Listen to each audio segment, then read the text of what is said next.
ఇప్పుడు ఈ అవగాహన సదస్సును ఉద్దేశించి మన డ్రగ్ ఇన్స్పెక్టర్ అశ్విని గారిని మాట్లాడవలసిందిగా వారిని కోరటం జరుగుతుంది.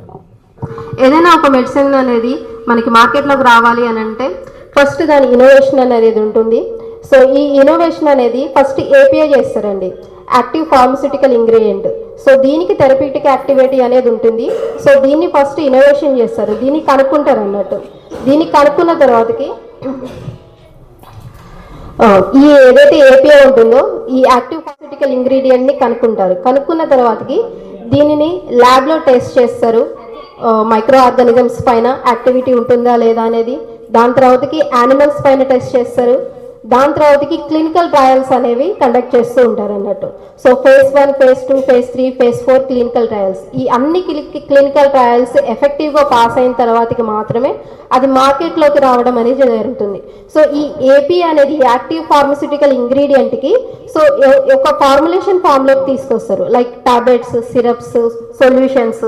సో డిఫరెంట్ ఫార్ములేషన్ ఫామ్స్లోకి తీసుకొస్తారు అన్నట్టు.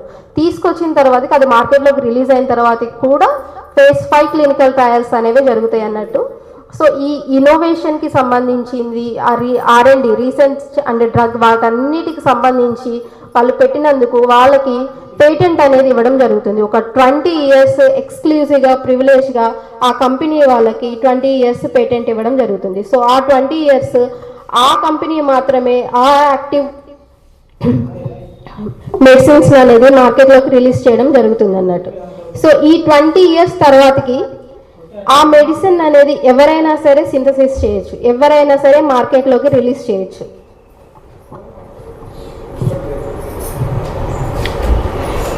సో ఈ 20 years తర్వాతకి ఏమవుతుంది అని అంటే రిమైనింగ్ అన్ని ఫార్మస్యూటికల్ కంపెనీస్ కూడా సో మేము కూడా సింథసిస్ చేస్తాము, మేము కూడా మార్కెట్లోకి రిలీజ్ చేస్తాము అని వాళ్ళు ఏం చేస్తారని అంటే సేమ్ ఈ బ్రాండెడ్ మెడిసిన్ అనేది ఒక రిఫరెన్స్ లాగా తీసుకుంటారు. రిఫరెన్స్ లాగా తీసుకొని సో ఆ ఏపీఐ అనేది సేమ్ ఉంటుంది అన్నట్టు. ఏపీ అనేది సేమ్ ఉంటుంది, బట్ డిఫరెన్స్ ఏముంటుంది అని అంటే ఆ ఫార్ములేషన్స్లో డిఫరెన్స్ వస్తుందండి. లైక్ కలర్, ఎక్సిపియెంట్స్, బైండర్స్, ఇవన్నీ సాల్ట్స్. ఈ సాల్ట్స్ అనేవి డిఫరెంట్, ఇవన్నీ కూడా ఏదైతే దానికి ఫార్ములేషన్కి సంబంధించినవి అన్నీ కూడా చేంజ్ అవుతూ ఉంటాయి తప్ప ఆ ఏపీఐ అనేది ఏదైతే థెరప్యూటిక్ యాక్టివిటీ అనేది ఇస్తుంది అనేది మాత్రం అది మాత్రం చేంజ్ అవ్వదు. సో వీళ్ళు దీంతో కంపేర్ చేస్తూ BA/BE స్టడీస్ అనేది చేస్తారండి, biological availability and biological equivalence. So దీన్ని ఈ బ్రాండెడ్ అని రిఫరెన్స్గా పెట్టుకొని సేమ్ వన్స్ మనం ఆ ట్యాబ్లెట్, నేను ట్యాబ్లెట్ రిఫరెన్స్గా చెప్తున్నానండి, వన్స్ ఆ ట్యాబ్లెట్ తీసుకున్న తర్వాతకి సేమ్ విత్ ఇన్ ద టైంలో అది రిలీజ్ అవుతుందా లేదా, దాని అవైలబిలిటీ ఉందా లేదా మన బాడీలో అనేది చెక్ చేస్తారు. దాని తర్వాతకి బయో ఈక్వలెన్స్ స్టడీస్ అనేది చేస్తారు. సేమ్ ఈక్వలెంట్గా అది బయాలజికల్ యాక్టివిటీని ప్రొడ్యూస్ చేస్తుందా లేదా అనేది చెక్ చేస్తారు అన్నట్టు. వన్స్ BA/BE స్టడీస్ పాస్ అయిన తర్వాతకి మాత్రమే అది మార్కెట్లోకి రిలీజ్ అవ్వడం అనేది జరుగుతుంది. సో దిస్ కైండ్ ఆఫ్ దీన్ని అంతటి కూడా జెనరిక్ మెడిసిన్స్ అని అంటారండి. సో అందరికీ క్లియర్ అయింది అనుకుంటా. సో బ్రాండెడ్ మెడిసిన్స్ ఏంటి, జెనరిక్ మెడిసిన్స్ ఏంటి. సో వాళ్ళ ఇన్నోవేషన్కి తగినట్టుగా, వాళ్ళ రీసెర్చ్కి తగినట్టుగా వాళ్ళకు ఒక 20 years ఎక్స్క్లూజివ్గా పేటెంట్ ఇచ్చేసి సో ఆ ఏపీఐని దాని తర్వాతకి ఆఫ్టర్ పేటెంట్ ఎక్స్పైర్ అయిపోయిన తర్వాతకి యూజ్ చేసేవి జెనరిక్ అన్నట్టు. సో జెనరిక్ మెడిసిన్స్కి, బ్రాండెడ్ మెడిసిన్స్కి కాస్ట్ తక్కువ అవుతుంది. ఎందుకు కాస్ట్ తక్కువ అవుతుంది? రీసెర్చ్ అండ్ మార్కెటింగ్ వాల్యూ అనేది. సో ఇక్కడ మనకి మార్కెటింగ్ అనేది మేజర్ థింగ్ అండి. మార్కెటింగ్ అండ్ రీసెర్చ్కి సో ఈ రెండు ఎక్స్క్లూజివ్గా జెనరిక్ ఉండవు కాబట్టి సో జెనరిక్ మెడిసిన్స్లో మనకి కాస్ట్ అనేది ఎఫెక్టివ్గా ఉంటుంది, కాస్ట్ తక్కువ ఉంటుంది. రిటైర్డ్ ఎంప్లాయీస్ కానివ్వండి, లేకుంటే మధ్యతరగతి వాళ్ళకి కానీ, ఇంకా బిలో పవర్టీ లైన్లో ఉన్న వాళ్ళకి అందరికి కూడా ఇది ఒక జీవనాడి అని చెప్పవచ్చు.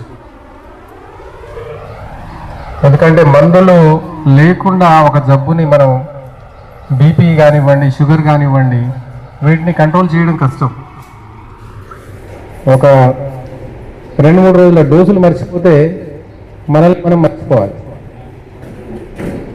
అలాంటి పరిస్థితి నేను చూస్తా చాలా చోట్ల. బీపీకి బిడ్డ ఆ రోజు 2 రోజుల ముందు నుంచి మింగలేదు, ఏదో టెన్షన్లో పడి దేంట్లో పడి మింగలేదు, సడన్గా స్ట్రోక్ వచ్చింది, చనిపోయారు. ఇలాంటి న్యూస్లు ఎన్నోసార్లు వింటూ ఉంటాం. మరి మన కాస్ట్లీ బ్రాండెడ్ మెడిసిన్స్ తెచ్చుకోలేక, లేక ఆ టైంలో డబ్బులు లేక ఏదో రకంగా 2 రోజులే కదా ఏం కాదు అని చెప్పేసి అనుకొని మనం నిర్లక్ష్యం చేస్తాం. దాని పర్యవసానం ఒక జీవితం కావచ్చు. కాబట్టి మెడిసిన్ అనేది మనకి ఈరోజు ప్రాణంతో సమానం. మెడిసిన్ లేకపోతే ప్రాణం లేదు.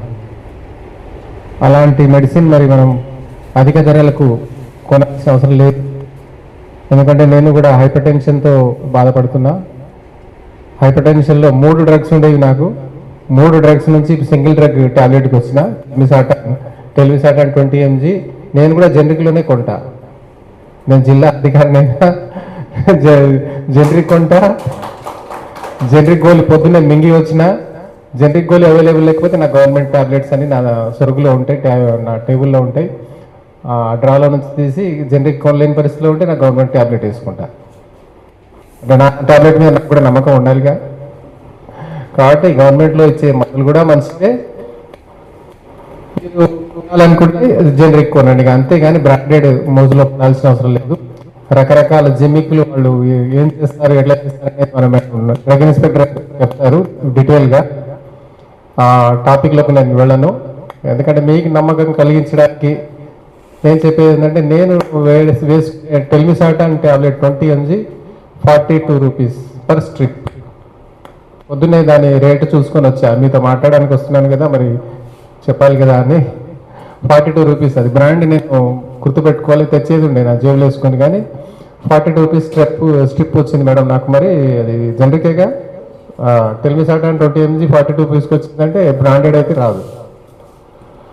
అది ఒకటిసారి నేను 2 monthsకి మెడిసిన్స్ కొనేసి ఎప్పుడు నా బ్యాగ్లో ఒకటి, నా టేబుల్ సరుకులో ఒకటి ఎప్పుడు నాతో ఉంటాయి. మందులను మర్చిపోయామో మనల్ని మనం మర్చిపోవాలి. కాబట్టి మీకు జనరిక్ మీద ఎక్కువ మేడం కల్పిస్తారు. జనరల్ విషయాల మీద మాట్లాడదలుచుకున్నా, హెల్త్ గురించి మాట్లాడదలుచుకున్నా. ఆరోగ్యం అనేది మనకు మందులతో ఆరోగ్యం ఎప్పుడు రాదు. ఆరోగ్యం రావాలంటే ఆరోగ్యకరమైన అలవాట్లు ఉండాలి మనకు. ఆరోగ్యాన్ని సంరక్షించుకోవాలంటే ఆ అలవాట్లతో పాటు మనకున్న జబ్బులను కంట్రోల్ చేసుకోవడానికి ఈ జనరిక్ మెడిసిన్స్ వాడుకోవాలి. ఆరోగ్యకరమైన అలవాట్లు లేకుండా ఓన్లీ టాబ్లెట్స్ మీద మనం ఉంటామంటే అది దైవాధీనం. టాబ్లెట్స్ కంప్లీట్ ఆరోగ్యాన్ని ఇవ్వవు. టాబ్లెట్స్ మనకి ఎమర్జెన్సీ సిచ్యుయేషన్లోకి పోకుండా రక్షిస్తాయి. ప్రాణాపాయ స్థితుల్లోనికి పోకుండా కాపాడేవి మందులు. మనం స్వల్పమైన ధరల్లో కొనుక్కునే అవకాశం ఉన్నాయి జనరిక్ మెడిసిన్.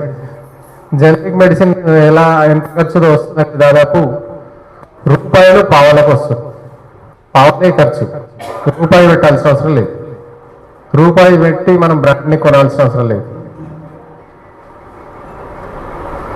కాబట్టి అంత ఖర్చు మనం తప్పించుకోవచ్చు.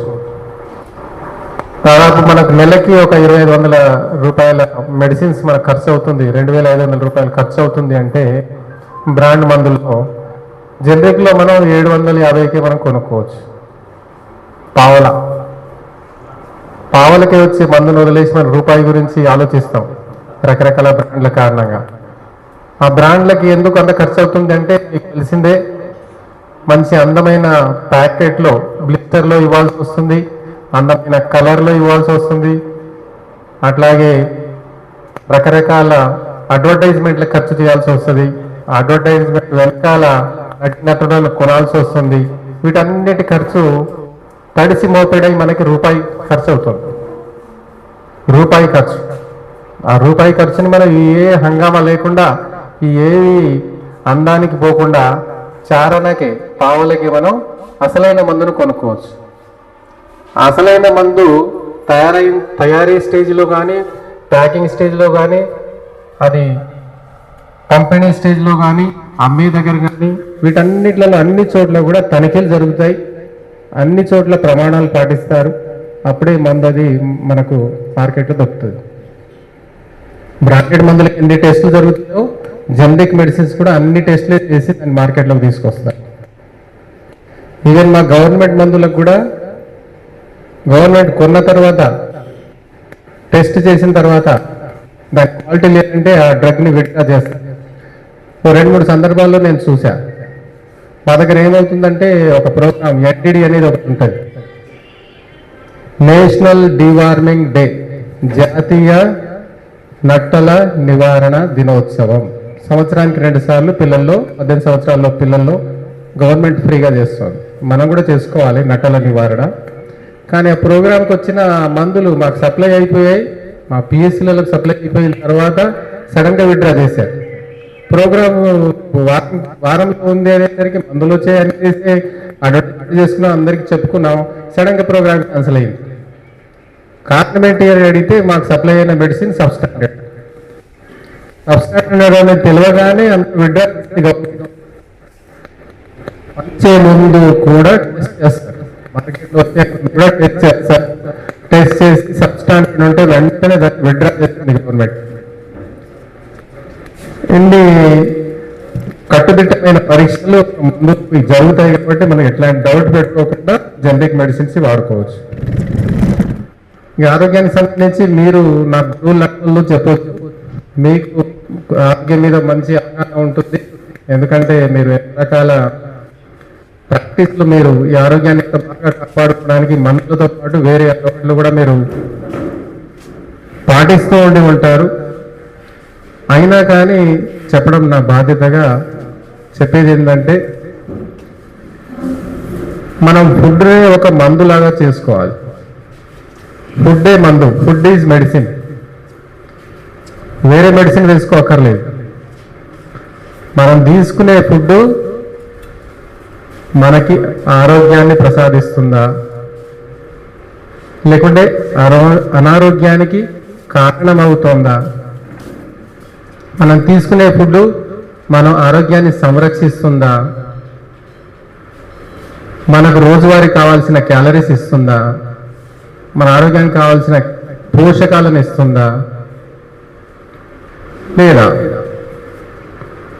లేకుంటే పిప్పి లాంటి ఆహారమా? పిప్పి అంటే తెలుసుగా, సత్తువ లేనిది. సత్తువ లేని ఆహారాన్ని తింటున్నామా? సత్తువ లేదని చెప్పేసి మళ్ళీ బిళ్ళలు కొనుక్కోవాలి. సత్తువ ఒకరు. Food is medicine. మీరు వేసుకునే ప్రతిదీ, ముద్ద నోట్లో పెట్టే ప్రతి ఆహారాన్ని, ప్రతి లిక్విడ్ని, నీటిని, మీరు రకరకాలుగా తాగే వాటన్నిటిని కూడా దీంతో నాకు ఆరోగ్యం వస్తుందా, ఆరోగ్యం పోతుందా అనే చిన్ని అవగాహనతో వేసుకోండి లోపల.